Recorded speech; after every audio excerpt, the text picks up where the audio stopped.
Hello and welcome to the Week 7 edition of the WCFFL recap. Let's get right into it. Kyle Smelly Armpits versus Merry Christmas. This was a big game. Matt Ryan filling in for an injured Josh Allen does a great job. Odell and Landry sucks, but Kyle Pitts elite.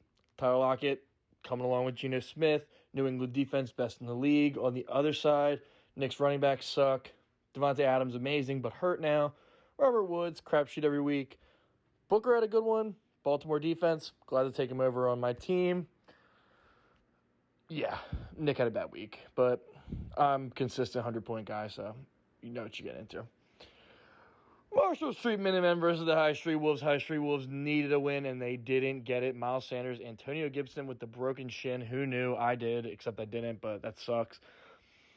Brandon Cooks and Rondale Moore not going to get it done. Kelsey's on the trade block for a reason.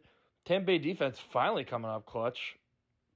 Didn't help them as the Marshall Street Minutemen led by Kamara and Winston on the Monday Night Madness did a great job. Jamar Chase elite, best trade of the year by far. Looking good on paper versus Naked Sunday. Looking good on paper, competing for the toilet bowl. Not much to say, honestly. His team actually did pretty good. Jets defense, that's a shame. Wouldn't have helped them. As far as Kyle Ball, I mean, his team actually is elite. And if he didn't trade anyone, would his team be a lot better, of course. But a lot of double-digit, a lot of 20 points. It's going to get you a big dub. Joy Taylor, Sweaty Buns versus the Cold Cut Champs. Well, it sucks for Luigi because he started Devontae Parker. But no one on his bench would have gotten over the top. So that actually is better than if it didn't, if that makes sense. Dylan's team, actually elite. He still starts Dylan every week. And, finally it actually came out to haunt him. But it didn't because he still won. Rest of his team pretty good. Cooper Kupp better than Jerry Rice. Luigi's side, he's got to get his act together, but I doubt he will. I think he's sticking with these running backs. He's not willing to make a trade. Ricky Seals-Jones, borderline elite, but outside of that, he's going for another consolation championship. Jordan White Sox, 94 versus the Killbot. Now, this one, I really scratched my head. The fact that John sent in on Monday, if I'd started a tight end and a kicker, I could have won. Yeah, you think? You think it's important to start a tight end and a kicker? And here's where I kind of, don't understand it. Zach Moss sucks. You could drop him in a second. Alexander Madison, okay, yeah, down 30. Why? Why keep him over starting two players?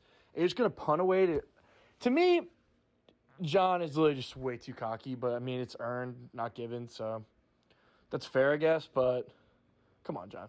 You're not going to – come on, dude. What, you think you're just walking into a bye week in the playoffs? I mean, this is just disrespectful to the league. Connor, on the other hand, Patrick Mahomes sucks. I'll trade you Josh Allen for your whole team, but rest of his team literally going to do its thing. Derrick Henry, Swift, McLaurin. Swift is really the most underrated part of Connor's team because I think he's RB3, in the fucking league. So, yeah. And then, obviously. So, Marquise Brown went, position rank 5. Connor's team is just way too sexy. Last but not least, Shelly Myers, the Port Group versus the Tennessee Volunteers. The Jacksonville slugfest. Tough for Keith's team. Really like Keith's team, honestly. Go Bama.